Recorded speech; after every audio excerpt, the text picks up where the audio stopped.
डरावनी रातें YouTube channel में आपका स्वागत है। भूत प्रेत पिशाच और शैतानों की रोमांचक कहानियाँ आपको इस चैनल पर सुनने को मिलती हैं। अगर आपको ऐसी ही वीडियोस देखना पसंद है तो हमारे इस चैनल को सब्सक्राइब करना ना भूलें। तो हेडफोन लगा लें, कमरे की लाइट्स ऑफ कर लें, क्योंकि ये वक्त हो रहा है डरने का।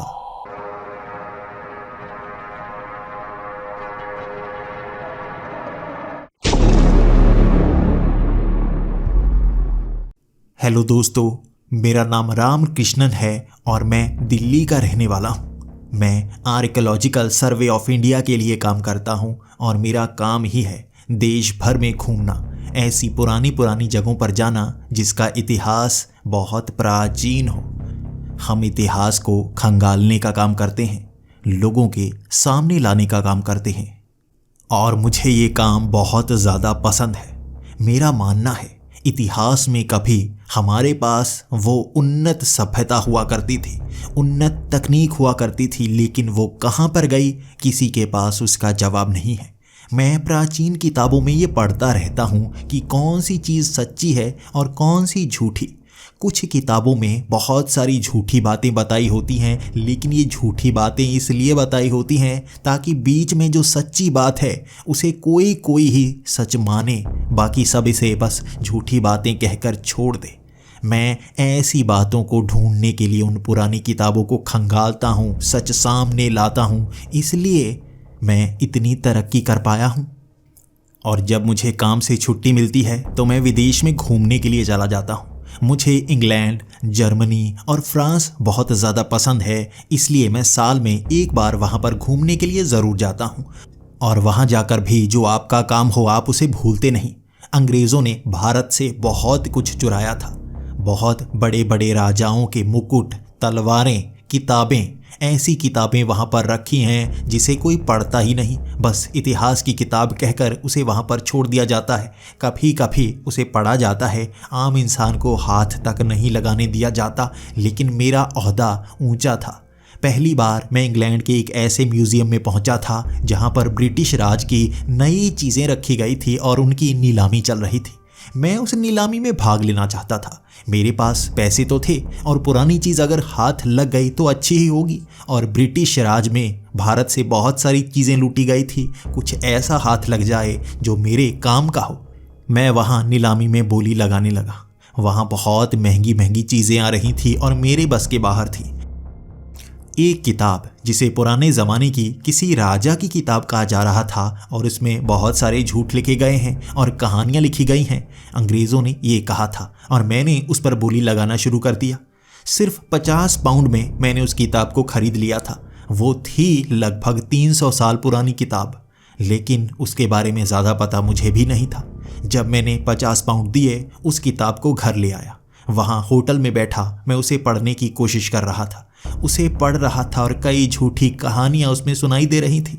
वहाँ किस तरह से इंसान चांद तक पहुँच गए थे, किस तरह से इंसानों ने छेद कर रखे थे ज़मीन में, ऐसी बहुत सारी चीज़ें। लेकिन एक पन्ने पर मेरा ध्यान बिल्कुल अटक सा गया था।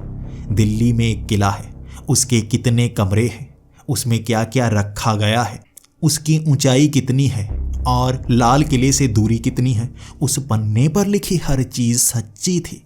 मेरा ध्यान उस पन्ने पर ही था। ऐसी चीज़ें मैं आपको पहले भी बता चुका हूँ। बहुत सारे झूठ के बीच एक सच्ची बात बता दी जाए तो हर कोई उसे झूठ मानेगा, लेकिन एक समझदार इंसान जिसके लिए वो चीज़ लिखी है वो इसे आसानी से पढ़ जाएगा। ये सारी सच्ची चीज़ों के बाद कुछ ऐसी चीज़ें थी, ना तो मैं झूठी कह सकता था ना ही सच्ची कह सकता था। वहाँ पर लिखा गया था कि उस किले के सबसे पिछले हिस्से में जो पतली सी दीवार है उसकी कुछ ईंटें हटाने के बाद नीचे जाने का रास्ता मिलेगा। नीचे सिर्फ एक ही कमरा होगा और वहाँ पर एक दरवाज़ा नुमा आकार होगा जिसके आगे जाया जा सकता है क्योंकि वो हमेशा खुला रहता है। लेकिन वहाँ पर जो भी जाता है उसके बाद उसकी मौत नहीं होती। मेरी आंखें खुल गई थी। क्या सच में? नीचे उसकी बहुत सारी तारीफ़ें लिखी गई थी। कैसे कई राजाओं ने उसका इस्तेमाल किया था। एक ही दिन में उन्होंने सल्तनत जीत ली थी। एक ही दिन में वो किसी दूसरी सल्तनत की सच्चाई जान लिया करते थे। क्या सच में उस दरवाजे के पार जाने के बाद मेरी मौत नहीं होगी और मैं अमर हो जाऊंगा? क्या ऐसा हो सकता है? लेकिन इन किताबों में ऐसी बहुत सारी झूठी चीज़ें पहले ही बताई गई हैं, तो ये भी झूठ ही होगा ना। एक बार चेक करने में ज़्यादा क्या है। वैसे भी ये बात किसी को बताऊंगा नहीं। जैसे ही मैं वहाँ पर छुट्टियों के बाद घर आया, मुझे उस किले में जाना था। मैंने 2 छुट्टियाँ और ले ली। मेरे साथी कह रहे थे क्यों मैं छुट्टियों पर जाए जा रहा हूँ, लेकिन सवाल का जवाब कौन देता? भविष्य में ही बताता ना। कोई ऐसी तकनीक मिल गई जो किसी काम की हो, फिर बताऊंगा। मैं उस किले में रात के 8 बजे पहुंचा था, क्योंकि वहां पर सिक्योरिटी होती और रात को पहुंचने का मतलब होता बिल्कुल चुपचाप जाओ, चुपचाप आ जाओ, किसी को कुछ पता तक नहीं चलेगा। 8 बजे वहां मैं सिक्योरिटी से बचता बचता उस किले के अंदर पहुंच गया था। उसी दीवार के पास पहुंचा और वहां वो मोटी दीवार थी। उसे तोड़ा नहीं जा सकता था, लेकिन जैसे बताया गया था कुछ ईंटों को खींचकर बाहर निकाला जा सकता था। ऐसे किलों के इन हिस्सों में किसी को जाने नहीं दिया जाता, लेकिन ओहदे का फ़ायदा हो ही जाता है। ब्लूप्रिंट हमारे पास थे। यहाँ तक पहुँचना मुश्किल था, लेकिन मेरे लिए नहीं। एक ईंट को हटाया, उसके पीछे एक और ईंट थी, खींचकर उसे भी बाहर निकाल लिया। इस तरह करते करते 3-4 ईंटें निकाली तो एक छेद सा बन गया। वहाँ ईंटें एक के ऊपर एक रखी हुई थी और बीच में मिट्टी थी। थोड़ा हाथ लगाता, ईंटें साफ होती और उन्हें मैं खींच लेता। इस तरह करते करते मैंने अपने निकलने का रास्ता बना लिया था और वहाँ आगे सीढ़ियाँ दिखने लगी थीं, यानी नीचे जाने का रास्ता था वहाँ पर। बड़ी मुश्किल से वहाँ मैं पार कर पाया और उन सीढ़ियों के सहारे नीचे चला गया। नीचे जैसा उस किताब में बताया गया था, एक बड़ा सा कमरा था और सामने दरवाजे नुमा आकार बना हुआ था। उस आकार पर बहुत सारी चांदी की चीज़ें लटकाई गई थी। वो दरवाजे खुले थे और ऊपर उर्दू में लिखा हुआ था। मैंने वो पढ़ना शुरू कर दिया और उसमें कहा गया था, एक दिन अमर होने का। इसका मतलब क्या है? हर जगह यही लाइन लिखी हुई थी। कमरे के हर ईंट पर यह लिखा हुआ था, एक दिन अमर होने का। मैं सोचता रह गया, इसका मतलब क्या है? क्या मुझे ये दरवाज़ा पार करना चाहिए? पुराने ज़माने में ये शापित चीज़ें हुआ करती थी और जो भी ऐसा करता था उसे शाप लग जाया करता था। लेकिन इसे अमर होने का दरवाज़ा कहा जाता है, तो मैं अमर भी तो हो जाऊंगा। शाप काम कैसे करेगा? सच ही हो, ऊपर कुछ उर्दू में ही लिखा हुआ था जो मेरी समझ से भी बाहर था। ये उर्दू में लिखे शब्द थे, लेकिन अर्थ किसी और भाषा का ही था। बस पार करते वक्त उसे बुड़बुड़ाना था। मैं ऐसा ही करने लगा, उन्हें बार बार पढ़ता गया और उस दरवाजे के पार चला गया। उस दरवाजे के पार जाकर भी कुछ नया महसूस नहीं हुआ मुझे। ऐसा लग रहा था ये दरवाज़ा नुमा आकार साधारण है। तब मैं खुद पर ही हंस पड़ा था। अब भी यकीन करते हो इन चीज़ों पर? तुम इतनी सारी चीज़ें ढूंढ चुके हो, कभी ऐसी घटनाओं पर यकीन नहीं करना चाहिए। मायूसी में मैं पीछे मुड़ चुका था। मैंने टॉर्च घड़ी की तरफ मारी। पूरे 12 बजे। मैंने उस दरवाजे को पूरे 12 बजे पार किया था। अब मैं पीछे की तरफ घूमकर आया और उन ईंटों के सहारे बाहर निकला। सुबह सबको बता दूंगा यहाँ पर मुझे क्या मिला है। लेकिन मैं जैसे ही उन ईंटों वाले छेद से बाहर आया, घटनाएं अजीब सी होने लगी थी। मैं बाहर निकला ही था, 3 सिक्योरिटी गार्ड सामने खड़े थे और वो मुझे देखकर बहुत ज़्यादा गुस्से में थे। उन्होंने हाथ में जो छड़ पकड़ रखी थी, बार बार मुझे मारने की कोशिश कर रहे थे। मैंने जेब से कार्ड निकाला और कहना शुरू कर दिया, अरे रुको रुको, मैं कोई चोर नहीं हूँ। मैं आर्कियोलॉजिकल सर्वे ऑफ इंडिया से आया हूँ और यहाँ पर सर्वे के लिए आया था। मुझे शक था कि लोग इसे तबाह कर देंगे, इसलिए चुपचाप आया था। वो मेरी बात नहीं मान रहे थे। वो मुझ पर लाठियाँ बरसाते गए। मेरी कूहनी एक तरफ से जैसे उन्होंने तोड़ ही दी थी। दर्द बहुत ज़्यादा हो रहा था। मेरे सर पर भी वो लाठियाँ मारने की कोशिश कर रहे थे, मुझे काबू करने की कोशिश कर रहे थे। मैं जानता था इनसे लड़ने की कोशिश फ़ायदेमंद नहीं होगी, इसलिए मैं नीचे बैठ गया। वो भी रुक गए। उसके बाद उन्होंने पुलिस को फ़ोन लगा दिया। उन्होंने पुलिस को फ़ोन लगाया और 10 मिनट में पुलिस आ गई। उनको मैं अपना कार्ड दिखा रहा था और समझा रहा था, जबकि पुलिस भी मेरी बात मानने वाली नहीं थी। वो रात को ही मुझे लॉकअप ले गए। मैं सुबह 9 बजे तक लॉकअप में ही था और मेरी टीम लगभग 10 बजे वहाँ पर पहुँची। उन्हें देखकर मैं बहुत ज़्यादा खुश था। मैं उन्हें बार बार किताब दिखाए जा रहा था। देखो यहाँ पर लिखा है, नीचे दरवाज़ा था, इसीलिए मैं चुपचाप गया ताकि देखूं तो सही कौन सा अमर होने का दरवाज़ा है या कोई चीज़ है। उन्होंने मुझे छुड़वाया और वक्त दोपहर के 12 बजे का हो गया था। ये समय इसी तरह निकल गया और वहाँ पर आज कमिश्नर भी आने वाले थे और मुझे इस तरह लॉकअप के अंदर देख मेरे पुराने दोस्त कमिश्नर बहुत मायूस थे और वो मेरी तरफ देखकर कहने लगे, तुमसे यह उम्मीद नहीं थी। मैंने सोचा था इन सलाखों के पीछे तुम्हें कभी नहीं देखूंगा। मैं भी मायूस था। उस पुलिस स्टेशन से बाहर आकर मैं अपने साथियों को दिखाने लगा था कि देखो नीचे जाकर हमें चेक करना होगा, लेकिन मेरे हेड मुझसे कहे जा रहे थे ईंटों को वापस लगाना होगा। अगर सरकार को इसके बारे में ज़्यादा पता चला तो तुम्हें पता है हम कितनी परेशानी में आ सकते हैं। वहाँ उस किले को संरक्षित रखा गया है और इस इतिहास को कुछ सालों बाद ही सामने लाया जाएगा और विदेशी किताब से तुम ये बात करके नीचे गए हो, तुम फंस सकते हो, इसलिए ईंटें लगाकर वहाँ से निकलने का काम करना चाहिए था तुम्हें। मेरी टीम मुझे ऑफिस ले जाना चाहती थी और मेरी कोहनी टूटी हुई थी। हम उस गाड़ी में बैठे थे। मेरा दोस्त आज गाड़ी बहुत ज़्यादा तेज़ चला रहा था क्योंकि उसे ऑफिस में बहुत ज़्यादा काम था और वो मेरे लिए कुछ समय की छुट्टी लेकर आया था। गाड़ी तेज़ चलाने का नुकसान हुआ। हमारी गाड़ी एक ट्रक से टकराई और एक खाई की तरफ पलट गई। ये टक्कर बड़ी ज़बरदस्त थी। गाड़ी को घूमते हुए देखा था मैंने और मेरा सर भी जैसे घूम गया था। वहाँ एयरबैग खुले ही नहीं थे और हम एक नदी में गिर चुके थे। वहाँ उस नदी से बाहर निकलने की कोशिश तो कर रहे थे हम तीनों, लेकिन हमारी खिड़कियाँ खुली ही नहीं। धीरे धीरे अंदर पानी आता गया। सांस लेने में परेशानी होती रही। हम तीनों जिंदा थे, लेकिन मेरे दो दोस्त सीट बेल्ट नहीं खोल पा रहे थे और मैंने सीट बेल्ट तो खोल ली, लेकिन हवा कम होती जा रही थी। मैं अपनी खिड़की खोलना चाहता था। हवा सारी निकल गई और बस पानी। कुछ समय पानी में सांस रोकी जा सकती थी। आसपास लोग जब तक इकट्ठा होना शुरू होते हमारा दम घुट जाता। मैं कोशिश करता रहा था, लेकिन छाती में दर्द होना शुरू हो गया। अगर अब हमें बचाने की कोशिश भी होगी शायद कोई बचा ना पाए। वहाँ वो दर्द असहनीय हो गया था और मेरी एकदम से आंखें बंद हो गई। जैसे ही मेरी आंख खुली मैं उसी दरवाजे नुमा आकार के आगे खड़ा था। उस दीवार को देखते ही मैं चकरा सा गया था। क्या हुआ यहाँ पर? मेरे हाथ में वो किताब थी, एक हाथ में वो टॉर्च। ऐसा लग रहा था मैं अभी उसी समय में हूँ। मैंने घड़ी देखी, 12 बज रहे थे, रात के 12। मैं उसके बाद सीढ़ियाँ चढ़कर ऊपर जाने लगा। जैसे ही मैं उस छेद से बाहर देखने लगा, सामने से चलकर आ रहे थे वो सिक्योरिटी गार्ड, लेकिन वो इधर उधर झांक रहे थे। मैंने आवाज़ लगाई, अरे मैं हूँ यहाँ पर। तभी मुझे ध्यान में आया मेरी कोहनी जो उन्होंने डंडे मारकर तोड़ी हुई थी वो बिल्कुल ठीक सी थी। वो भागकर मेरी तरफ आने लगे और चीखने लगे, चोर चोर, यहाँ अंदर कोई घुसा है। मैं कह रहा था, ये मैं हूँ, अभी तुमने मुझे पकड़ा था ना, मैं वही हूँ ASI से। लेकिन उस छेद से उन्होंने मुझे खींचकर बाहर निकाला था। मैं उनसे लड़ना नहीं चाहता था, लेकिन उन्होंने 2-3 डंडे मुझे फिर भी मार दिए थे।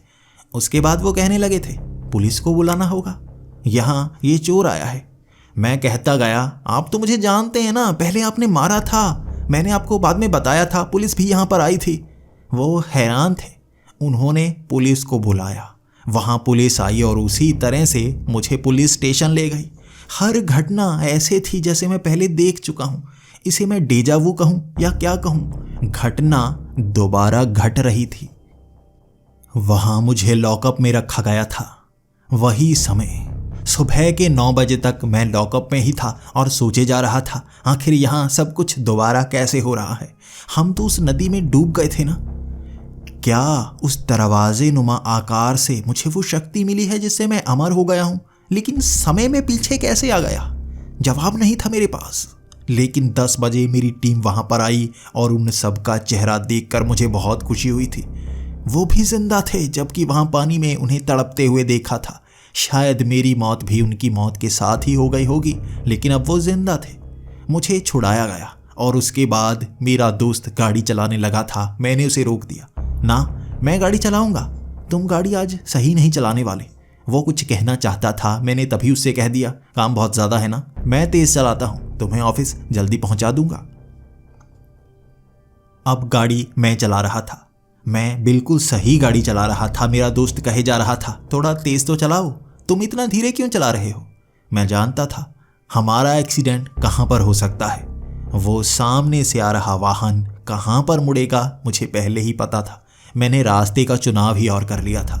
लेकिन दूसरे रास्ते पर जहाँ बैंक के आगे से हम गुजर रहे थे, वहाँ पहले से ही गोलियां चल रही थी। किसी ने बैंक में डाका डाला था और वो पुलिस पर गोलियां चला रहे थे और हमारी गाड़ी उस बैंक के सामने ही फंस चुकी थी। हम पुलिस और उन लुटेरों के बीच में थे। दोनों तरफ से गोलियां चल रही थी और हम अपनी गाड़ी में बीच में छिपे हुए थे। पुलिस वाले बार बार कहे जा रहे थे, इस तरफ से निकलो, लेकिन निकलते कैसे, गोलियां पीछे से भी चल रही थीं। उसके बाद वहां से बाहर निकलने की कोशिश मेरे दोनों दोस्त करने लगे। वो पहले कोशिश करना चाहते थे और जैसे ही वो गाड़ी की पिछली साइड आए, गोलियां उन लुटेरों ने ज़्यादा चलानी शुरू कर दी। मैं गाड़ी के अंदर ही था और मेरी टांग पर एक गोली लगी। इस गोली से पता लग गया था गाड़ी के अंदर गोलियां आ रही हैं। जैसे ही वो लुटेरे दूसरी मंजिल पर पहुंचे, वहां से टारगेट करना ज़्यादा आसान था, जबकि मेरे दोस्त भागने लगे थे। दोनों पर गोलियां चलाई गई। वो दोनों ज़मीन पर धराशायी हो चुके थे और तड़प रहे थे, जबकि मेरे कंधे पर गोली लगी थी। ऊपर से जैसे ही गाड़ी पर धड़ाधड़ गोलियां चलानी शुरू हुई, मुझे भी गोलियां लगती गई और सांस लेने में परेशानी होती रही। सांस घुट रही थी, नींद सी चढ़ रही थी। शायद ये मौत की मदहोशी थी और आंखें बंद जब आंख खुली, मैं उस दरवाजे नुमा आकार के आगे उस दीवार को घूर रहा था। मेरे हाथ में एक किताब, एक हाथ में टॉर्च। फिर से मैं वहीं पर पहुंच गया। अमर होने का वरदान ये दरवाज़ा था, लेकिन मौत फिर भी आ रही थी जो मुझे वक्त में पीछे ले जा रही थी। अब मैं करता तो करता क्या। मैं जल्दी से भागा बाहर छेद की तरफ। मैं जैसे ही छेद के पास पहुंचा, बाहर से लाइट पड़ रही थी। शायद सिक्योरिटी गार्ड अंदर आने की कोशिश कर रहे होंगे। मैं उस छेद से जल्दी से बाहर निकल आया। मैं उस छेद से एक तरफ चिपक कर एक दीवार के पीछे खड़ा था और वो सिक्योरिटी गार्ड छेद को देखकर हैरान। वो उस छेद के सहारे अंदर देख रहे थे और मैं खिसकता खिसकता उस जगह से बाहर निकला। बाहर बड़ा सा गार्डन था, वहाँ पर मैं भाग रहा था और पीछे से एक सिक्योरिटी गार्ड ने देख ही लिया। वो चिल्लाने लगा था, चोर चोर, यही अंदर आया होगा, इसने दीवार तोड़ी है। वो मेरे पीछे भाग रहे थे। अब गार्डन में मैं अकेला और वो तीन मेरा पीछा कर रहे थे। उनकी आवाज़ें और आसपास जितने सिक्योरिटी गार्ड थे उनका ध्यान भी आकर्षित कर रही थी। वहाँ कई लोग चारों तरफ से घेरने की कोशिश कर रहे थे और सामने वो दीवार बहुत ऊंची थी। उसे फांदना बहुत ज़्यादा मुश्किल होता। वहाँ से ऊपर फांदने की कोशिश मैं पूरी तरह से कर रहा था। पास में एक पेड़ था, उस पर मैं आधा चढ़ गया, लेकिन नीचे सिक्योरिटी गार्ड आ चुके थे। उनके चढ़ने की रफ्तार मुझसे तेज़ थी। उन्होंने मेरी एक टांग पकड़ ली। मैं उनसे पीछा छुड़ाना चाहता था क्योंकि उन्होंने अभी तक मेरा चेहरा नहीं देखा था, लेकिन मैं क्या करता। उन्होंने मेरी टांग खींचना शुरू कर दी। अब दो सिक्योरिटी गार्ड ने मेरी एक टांग पकड़ रखी थी और उन्होंने पूरा वज़न मेरी टांग पर लगा दिया। मैं नीचे गिर पड़ा था और लगभग उस दीवार की ऊंचाई से ही नीचे गिरा था और नीचे गिरते ही मेरी पीठ पर एक बड़ा सा कंकड़ टकराया। वो मेरी पीठ पर टकराया था, जिस कारण मैं शिथिल सा पड़ गया। मैं हिल नहीं पा रहा था और उसके बाद 5-7 सिक्योरिटी गार्ड उन्होंने मुझे जकड़ लिया। वो अब पुलिस को फ़ोन लगा रहे थे। मैं जानता था आगे क्या होने वाला है। वहाँ पर पुलिस आई और मुझे पुलिस स्टेशन ले गई। वहाँ सुबह के 9 बजे तक मैं रहा। 10 बजे मेरी टीम मुझे छुड़ाने के लिए लेकर आई। उसके बाद वहाँ पर कमिश्नर आए। वो मुझसे बोलने लगे। वहाँ मेरा दोस्त अब गाड़ी चलाना चाहता था, लेकिन मैं उसे गाड़ी चलाने नहीं दे सकता था।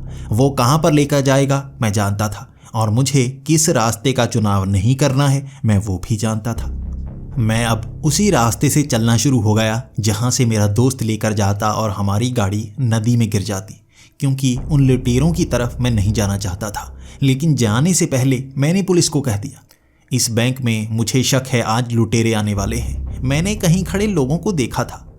वो अब मुझ पर शक करने लगे थे और मैंने ये बात बताई थी और मुझे वहाँ पर रोक लिया गया। अब परेशानी देखिए, मुझे खुद उस बैंक में वो पुलिस वाले लेकर गए थे और उस समय से पहले लेकर गए थे जब लूट होने वाली थी। वो मुझे बैंक में ले गए और वहाँ पर मुझे कहा गया पहचान करो। मैं पहचान कैसे करता? उन लुटेरों ने तो मास्क पहन रखा था और यहाँ किसी ने मास्क नहीं पहना हुआ था। वहाँ 2 पुलिस वाले इधर उधर झांकने लगे और उनके पास गन तक नहीं थी। बाहर से आ गए वो लुटेरे। अब हमें उसी बैंक के अंदर बंदी बना लिया गया था और वो लुटेरे पुलिस से डिमांड कर रहे थे कि यहाँ पुलिस वाले भी हैं 3। मैं पुलिस में नहीं था लेकिन वो मुझे भी पुलिस में ही गिन रहे थे। उनका कहना था पुलिस वाले हमें पकड़ने के लिए अंदर तक आए थे, किसी ने हमारी खबर दी है। अब उन्होंने बक दिया कि मैंने खबर दी है, तो वो लुटेरे अब मुझ पर सख्ती दिखाने लगे थे कि मुझे कैसे पता कि हम यहाँ पर चोरी करने के लिए आए हैं। उन्होंने कहा किसी ने हमारी खबर दी होगी, कौन सा साथी गद्दार है।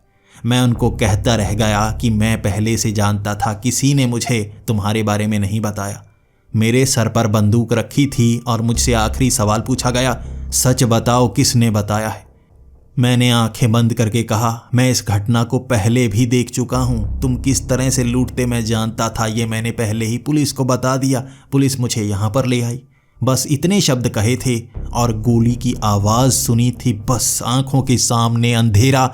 आंख खुली, मैं उस दरवाजे नुमा आकार के आगे उस दीवार को झांक रहा था। मैं यहीं पर बैठ गया था। क्या करूं मैं? यहाँ से बाहर कैसे निकलूं? मुझे कोई ना कोई मार ही देता है। क्या करूं? अब मैंने तरकीब लगाई थी कि मैं बाहर तो निकलूंगा ही, लेकिन बचने की कोशिश भी करूंगा। मैं जल्दी से भागा, उस छेद से बाहर निकल आया। सिक्योरिटी गार्ड सामने से आ रहे थे। मैं पीछे से घिसटता घिसटता उस किले की पिछली साइड चला गया। वहाँ बहुत सारे पेड़ थे। यहाँ दीवार वो आगे वाली दीवार से ज़्यादा ऊंची थी, लेकिन वो सिक्योरिटी गार्ड किसी को ढूंढ रहे थे जिसने छेद बनाया हो। मैं यहाँ से बस बाहर निकल जाऊँ, किसी को शक तक नहीं होगा, लेकिन यहाँ से ऊपर निकलूँ कैसे? किसी पेड़ पर चढ़ता हूँ। मैं आसपास कोई पेड़ ढूंढने लगा। मैं आगे नहीं जाऊँगा क्योंकि आगे तो पकड़ा जाऊँगा। पीछे से ही बचने का रास्ता है। एक पेड़ मिल गया मुझे। मैं उस पेड़ पर चढ़ने लगा था। चढ़ता चढ़ता मैं उस दीवार के ऊपर पहुंच गया, लेकिन दूसरी साइड उतरने की बहुत परेशानी थी। कुछ नहीं था पकड़ने के लिए। तो मैं उस दीवार पर घिसटता घिसटता आगे की तरफ बढ़ने लगा। कहीं पर तो कोई छेद होगा जहां पर मैं पैर फंसाऊंगा और नीचे उतर पाऊंगा। बड़ी मुश्किल से एक कोने पर मैं पहुंचा, लेकिन वहां पर मेरा पैर फिसल गया। मैं उस दीवार से ऊपर से ही नीचे गिर पड़ा। मेरा पैर मुड़ चुका था और मैं हिल नहीं पा रहा था, लेकिन मैं पूरी तरह से किले से बाहर नहीं निकला था। पहली दीवार ही तो फांदी थी, बाकी हिस्से से आगे कैसे जा पाऊंगा? लेकिन इतना तो बच गया ना, अंदरूनी हिस्से में नहीं हूँ। वो छेद मैंने नहीं बनाया, मैं मुकर जाऊंगा। धीरे धीरे घिसट कर वो गार्डन की तरफ गया था मैं, जो बाहरी तरफ था। वहाँ एक तरफ मैं बैठ गया। वो पूरी रात मैंने इसी तरह बाहर गुजारी थी। सुबह जैसे ही वहाँ लोग आने लगे सैर करने के लिए, वहाँ मैं भी खड़ा हो गया और उनसे मदद मांगने लगा। अरे मैं सैर कर रहा था, मेरा पैर फिसल गया, ये मुड़ चुका है, मुझे डॉक्टर के पास जाना है। मुझे कुछ लोगों ने मदद की। वो मुझे उन सिक्योरिटी गार्ड के पास ले गए। वो सिक्योरिटी गार्ड मुझे देखकर हैरान से थे, लेकिन उनको पता थोड़े ना था कि अंदर जो छेद बनाया है वो मैंने बनाया है। उन सिक्योरिटी गार्ड ने खुद एम्बुलेंस को बुलवाया था। मुझे उस एम्बुलेंस में बिठाया गया। ये सुबह के 10 बजे का समय था। वहाँ पर वो एम्बुलेंस जा रही थी उसी रास्ते से जहाँ नदी पड़ती थी। सांस मेरी रुकी हुई थी। यहाँ पर एक ट्रक आएगा, वो गलत चला रहा होगा, मेरी ये एम्बुलेंस ना टकरा जाए उस ट्रक से। उस नदी को जब पार किया था तब जाकर सांस में सांस आई थी। अब मैं अस्पताल में पहुँच जाऊँगा, बस किसी तरह से बच जाऊँ मैं। मेरी टांग मुड़ी हुई थी, दर्द बहुत ज़्यादा हो रहा था। वो एम्बुलेंस मुझे अस्पताल तक ले गई थी। वहाँ मुझे स्ट्रेचर पर लिटाया गया और मुझे एक वार्ड में ले जाया गया। वहाँ जैसे ही मुझे इंजेक्शन लगा, मुझे धुंधला धुंधला सा नज़र आना शुरू हो गया था। वहाँ कुछ हो रहा था। वो डॉक्टर उन नर्स पर चिल्ला रहा था और बार बार मेरे पास आई जा रहा था, आंखें खोलकर देखे जा रहा था। कुछ समय बाद आंखों के सामने अंधेरा छा गया। जैसे ही आंख खुली, सामने वो दरवाज़ा नुमा आकार और मैं उस दीवार को झांक रहा था। क्या हुआ मेरे साथ? मैं अस्पताल तक पहुंच गया था। वहाँ क्या हुआ? क्या मुझे कोई गलत इंजेक्शन लगा दिया गया या कुछ गड़बड़ हो गई? मैं फिर से नहीं बच पाया था, मैं जान गया था। इस दरवाजे ने इतनी बार मुझे जिंदा कर दिया था, लेकिन बार बार मौत मेरे पीछे पड़ी हुई है जो मुझे बचने नहीं देना चाहती। क्या करूं मैं? कैसे बचूं मैं? अब मैंने ठान लिया था, बाहर नहीं निकलूंगा। पहले तो जानूंगा इससे बचने का रास्ता क्या है। मैं उस टॉर्च के सहारे उस किताब को पढ़ने की कोशिश कर रहा था। इस दरवाजे के पार जाते ही हम अमर हो जाते हैं, और उसके बाद लिखा हुआ था कि ये अमरत्व सिर्फ एक दिन के लिए ही मिलता है। मुसीबतें बहुत आती हैं, लेकिन एक दिन अमर होने का बहुत अच्छा अनुभव होता है। अगर मैं एक दिन बिता लूं तो उसके बाद जिंदगी साधारण हो जाती है। तो ये इस शाप से बचने का रास्ता है। रात के 12 बजे, अब रात के 12 बजे हैं और इसी समय मैंने इस दरवाजे को पार किया था। मैं अगली रात 12 बजे तक किसी तरह गुजार दूं तो शायद मैं इस शाप से बाहर निकल आऊंगा, लेकिन मौत मेरा पीछा करेगी। मैं अमर हूं और मौत के करीब हूं, बस मुझे 24 घंटे निकालने हैं। यहाँ इसे पढ़ते पढ़ते बहुत समय हो गया था और वो सिक्योरिटी गार्ड उस छेद के अंदर टॉर्च मार रहे थे। मैं वहाँ एक तरफ छिप गया। वो अंदर तो आएंगे नहीं ना, वो तो ढूंढेंगे किसने यहाँ छेद बनाया है, तो मैं यहीं पर छिप कर रहूँगा। 24 घंटे ही तो निकालने हैं। बाहर बहुत ज़्यादा शोर था, लेकिन मैं अंदर दुबक कर बैठा हुआ था। सबसे आसान रास्ता मुझे यही लगा था, लेकिन ऐसा नहीं था। जिस कोने में मैं दुबक कर बैठा हुआ था, मुझे किसी चीज़ ने काटा। दर्द काफ़ी हुआ था और मैंने जब टॉर्च मार के देखा, वहाँ काले रंग का बिच्छू था जो बहुत बड़ा था। उसने मुझे काट लिया था। इसका जहर किसी भी इंसान को कुछ ही घंटों में मार देता है। मैं यहाँ पर बैठा रहूँगा तो पक्का मारा ही जाऊँगा। मौत तो मुझे पहले ही मारने के लिए आतुर है। बाहर तो मुझे निकलना ही होगा। लेकिन मैं जैसे ही उस छेद से बाहर झांकने लगा, वो सिक्योरिटी गार्ड मुझे देख रहे थे और उन्होंने मुझे पीटना शुरू कर दिया। जब आपके शरीर पर चोट लगे और आपके शरीर के अंदर जहर फैल रहा हो तो उसकी रफ्तार बढ़ जाती है। मैंने कहा मुझे एक बिच्छू ने काटा है, लेकिन चोर पर यकीन कौन करता है। उन्होंने मुझे वहीं पर पकड़ कर रखा और उसके बाद पुलिस बुला ली गई। मुझे घबराहट बहुत ज़्यादा हो रही थी। पुलिस स्टेशन ले जाया गया और वहाँ 10 मिनट बाद ही मेरी आंखें बंद होने लगी थी। एक बार आंख पूरी तरह से ही बंद हुई। जब आंख खुली, मैं उस दरवाज़ा नुमा आकार के आगे उस दीवार को झांक रहा था। अब मुझे बहुत ज़्यादा गुस्सा था। मैं उस कोने में नहीं जाना चाहता था। मैं दूसरे कोने में चला गया और वहाँ इधर उधर टॉर्च मारने लगा। कोई बिच्छू यहाँ पर नहीं होना चाहिए। कोई बिच्छू हुआ तो काट लेगा और मैं मरना नहीं चाहूँगा। 24 घंटे यहाँ पर बिताना चाहूँगा। लेकिन वहाँ पर बैठे बैठे जैसे ऑक्सीजन की कमी हो रही थी, या क्या हो रहा था, मुझे घबराहट सी होने लगी थी। गंदी सी बदबू उस तरफ से आ रही थी, जैसे किसी गैस की बदबू हो। वो बदबू बढ़ती जा रही थी, या मुझे ऐसा लग रहा था कि बढ़ रही है। मेरा शरीर शिथिल होता जा रहा था। लगभग 20 से 25 मिनट बाद मैं वहीं पर बैठा था और मैंने सोच लिया था घबराहट बढ़ चुकी है, यहाँ से बाहर निकलना मुश्किल हो जाएगा, ये गैस जहरीली ना हो। मैंने सोचा ही था कि गैस जहरीली ना हो। वो जहरीली गैस ही थी जो इस तरह बंद कमरों में होती है। मैंने उठने की कोशिश की, लेकिन शरीर हिल नहीं रहा था। ज़बान हिलाने की कोशिश की, लेकिन शरीर जैसे अधरंग के मारे वहीं पर फंस चुका था। मैं उठ नहीं पाया। सांस लेने में परेशानी होती रही। दम घुटने का वो दर्द बहुत भयानक था। बहुत भयानक रूप से धीरे धीरे मैं मरने लगा। ऊपर से आवाज़ें आती गई। मेरी आंख धीरे धीरे बंद हुई थी, लेकिन खुली एक झटके से। मैं उस दरवाज़ा नुमा आकार के आगे उस दीवार को झांक रहा था। अब मैं ये तो जान गया था, यहाँ पर रुका रहूँगा तो समय कम मिलेगा। मुझे भागना होगा। यहाँ से जितना दूर जाऊँगा उतना ज़्यादा समय मिलेगा, क्योंकि ज़्यादा से ज़्यादा तो मैं उस अस्पताल तक पहुँच पाया हूँ।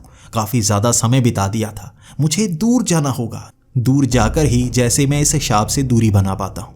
मैंने सीधा भागना शुरू कर दिया। उस छेद से मैं बाहर निकला, एक तरफ लग गया। सिक्योरिटी गार्ड जैसे ही छेद के पास आए, पीछे से मैं निकल पड़ा था। मैं उस किले के बिल्कुल पिछली साइड गया। उस दीवार पर चढ़ने का रास्ता मुझे पता था। मैं सीधा उस पेड़ पर चढ़ा और दीवार के ऊपर। अब यहाँ से नीचे ध्यान से उतरना है, मेरी टांग टूट सकती है। मैं दूसरी दिशा में बढ़ना शुरू हो गया था, दूसरी दिशा में उस किले से दूर।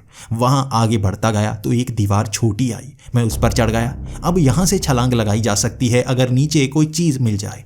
आगे एक गाड़ी खड़ी थी, मैं ऊपर से ही छलांग उस गाड़ी पर लगा पाया।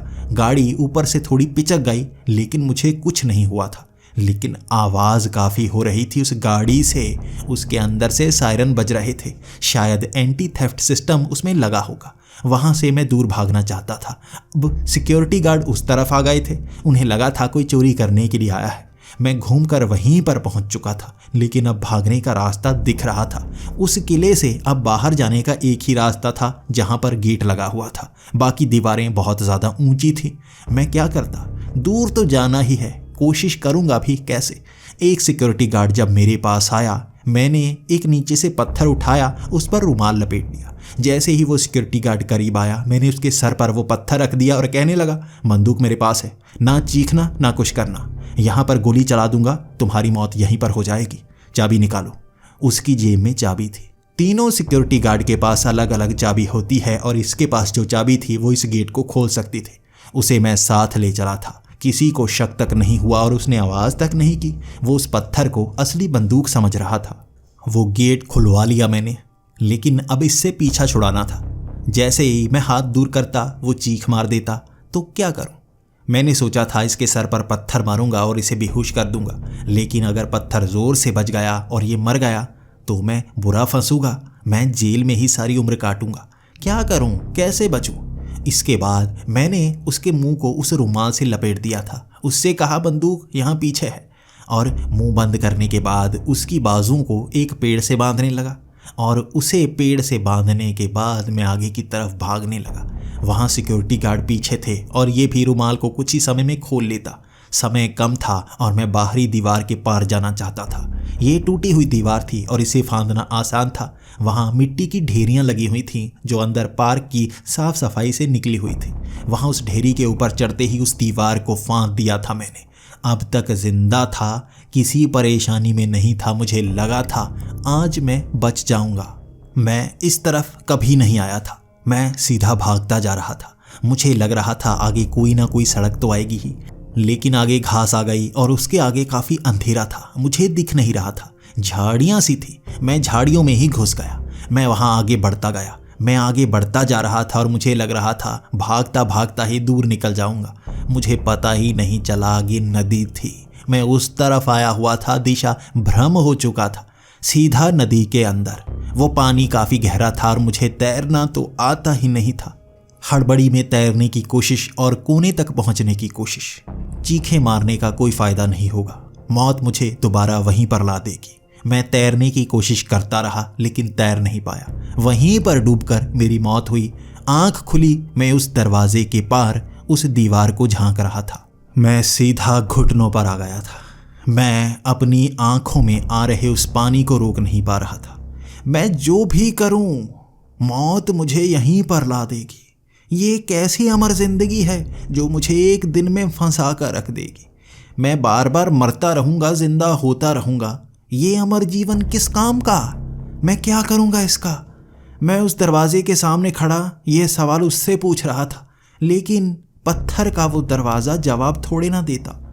उस किताब को पढ़ने लगा था मैं। कहीं कोई चीज़ जो इस दरवाजे से जुड़ी हो, कैसे इस शाप को पार कर पाऊँ। 24 घंटे मैं नहीं बिता पाऊँगा। मुझे पता है मैं किसी न किसी कारण मर ही जाऊँगा। कोई सदमा आपको कितना कठोर बना सकता है, वहाँ पर मैं जान गया था। मैं सीधा उठा और उसके बाद उस छेद से बाहर खड़ा हो गया। एक तरफ मैं छिप गया था। वो 3 सिक्योरिटी गार्ड थे। जैसे ही वो उस छेद को देखने आए, वो हैरान थे। एक एक करके वो गए। पिछले को मैंने मुंह से पकड़ लिया था और उसी छेद के अंदर धकेल दिया। वहाँ मैंने उसके सर पर उतनी देर तक पत्थर मारा जब तक वो बेहोश नहीं हुआ। मुझे नहीं पता वो मर गया था या भी जिंदा था, लेकिन उसके कपड़े पहनकर ही यहाँ से आसानी से बाहर निकल सकता था मैंने उसके कपड़े पहने और अंधेरे में मैं चलने लगा। मेरा कद काठ भी उसके कद काठ जैसा ही था और वो सिक्योरिटी गार्ड एक दूरी पर ही रहते। मेरे पास चाबियाँ थी। मैं बड़ी आसानी से उन गेट को खोलकर सामने के रास्ते से बाहर निकल पाया था। वहाँ मेरी गाड़ी खड़ी थी। जल्दी से मैं उस गाड़ी में बैठ गया।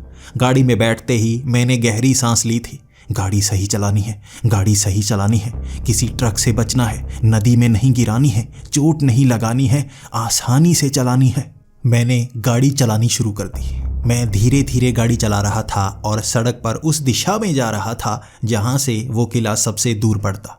मैं सीधा उसी तरफ बढ़ता गया। जहाँ जहाँ भी मोड़ आते मैं मोड़ मुड़ता और फिर से सीधा हो जाता। लेकिन एक मोड़ इतना भयानक होगा मुझे नहीं पता था। मैं तो यहीं का रहने वाला था। जैसे ही मैं उस मोड़ पर मुड़ा, सामने कुछ लोग खड़े थे। एक आदमी ज़मीन पर लेटा हुआ था। ऐसा लग रहा था जैसे उसे चोट लगी हो और बाकी उसे उठाने की कोशिश कर रहे हों। मेरी गाड़ी रुक चुकी थी। मुझे बाहर निकलना चाहिए था, लेकिन मैं निकलना नहीं चाहता था। एक आदमी एक तरफ से आया और उसने गाड़ी का शीशा तोड़ दिया। गाड़ी का शीशा तोड़ते ही उन्होंने घसीटते हुए मुझे बाहर निकाल लिया था। मेरा पर्स छीन लिया, मेरी घड़ी छीन ली। उन्होंने गाड़ी से भी सामान निकालना शुरू कर दिया और एक ने चाकू से मेरा गला रेत दिया। मैं वहाँ पर तड़प रहा था और चीख भी नहीं सकता था। मैं जानता था मौत निश्चित है। जैसे ही मेरी आंख बंद हुई, आंख खुली, मैं उस दरवाजे के पार उस दीवार की तरफ झांक रहा था। मैं वहीं पर बैठ गया था, किताब एक तरफ फेंक दी थी। मैं उसी दरवाजे नुमा आकार के ऊपर बैठा हुआ था और वहाँ सोचे जा रहा था करूँ तो क्या करूँ। बाहर से आवाज़ें आने लगी थी। कौन है अंदर, कौन है अंदर? ये सिक्योरिटी गार्ड की आवाज़ थी। अंदर भी थोड़ा थोड़ा दम घुट रहा था। यहीं पर बैठा रहा तो मारा जाऊंगा, बाहर निकला तो पुलिस स्टेशन पहुंचा दिया जाऊंगा। यहाँ पर मैं क्या कर सकता हूँ? आखिर मैं क्या कर सकता हूँ? मैं सोचता रहा और उन सिक्योरिटी गार्ड ने अंदर घुसकर मुझे बाहर निकाला। उसके बाद वैसा वैसा ही हुआ जैसा पहले हो रहा था। वहाँ से सीधा पुलिस स्टेशन। सुबह मेरे दोस्त मुझे लेने आए। गाड़ी मैं अब खुद चलाना चाहता था और रास्ते का चुनाव अलग किया था। मैं जानता था रास्ते का चुनाव कोई भी हो, मौत सामने खड़ी मिलेगी, और ऐसा ही हुआ। बिल्कुल अलग रास्ता। वो मुझसे पूछे जा रहे थे मैं कहाँ पर जा रहा हूँ। मैंने कहा ज़रूरी काम है, बहुत ज़्यादा ज़रूरी है, वहाँ पर बस कुछ पल लगेंगे। वो मान गए।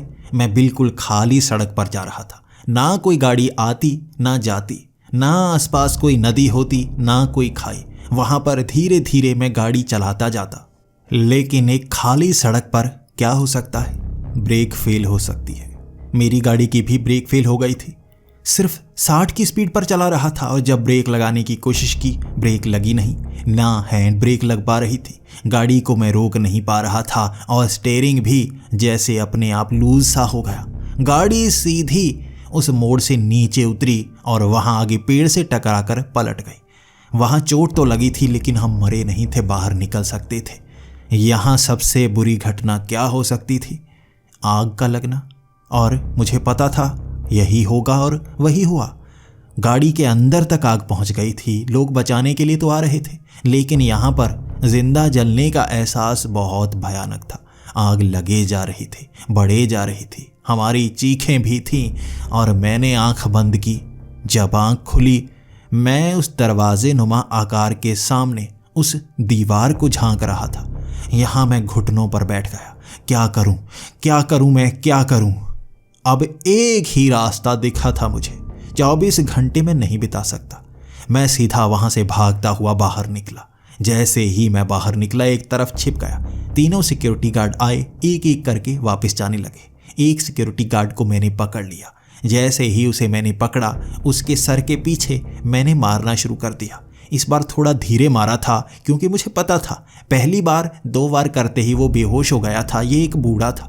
मैंने इस बार 1 वार किया और वो ज़ोरदार वार था और वो बेहोश। इससे उसकी मौत नहीं होती। मैंने उसके कपड़े खुद पहन लिए। सामने के रास्ते से मैं बाहर, सीधा अपनी गाड़ी में। अब मैं कहाँ जाना चाहता था? मैं वापस आने के लिए कहीं जाना चाहता था। सीधा उस गाड़ी को लेकर मैं आगे पहुंचा। मैं ढूंढ रहा था कोई बड़ा सा हथौड़ा। आगे एक नया घर बन रहा था। मैंने गाड़ी वहीं पर रोकी। वहां पर ढूंढने लगा औजार। वहां कुछ मजदूर मुझसे झगड़ा करना चाहते थे, लेकिन मैं डरा नहीं था। मैं जानता था मर गया तो क्या होगा, दोबारा वापस आऊंगा। यहाँ ढूंढ तो लूँ कहीं हथौड़ा है या नहीं। उस घर में ढूंढने के बाद बड़ा हथौड़ा मिल गया। वो मजदूर झगड़ रहे थे, लेकिन 2000 का नोट उन्हें चुप करवाने के लिए काफ़ी था। ये इस हथौड़े की कीमत से बहुत ज़्यादा पैसा था। वो चुप। मैं उस हथौड़े को लेकर वापस उसी किले में पहुंचा था। गाड़ी लगाई, उस सिक्योरिटी गार्ड के कपड़े पहनता हुआ मैं सीधा अंदर की तरफ। मैं जानता था वो सिक्योरिटी गार्ड उठ चुका होगा, और वो उठ चुका था। उसे पकड़कर बाकी एक तरफ ले जा रहे थे और मैं पीछे से निकलता हुआ उसी छेद के अंदर वो बड़ा हथौड़ा मैं उस दरवाजे नुमा आकार को तोड़ रहा था। मेरे वार बड़े ज़बरदस्त थे। आज शरीर में बहुत ज़्यादा जान थे। ऊपर गिर जाए तो क्या होगा, मर ही जाऊंगा ना।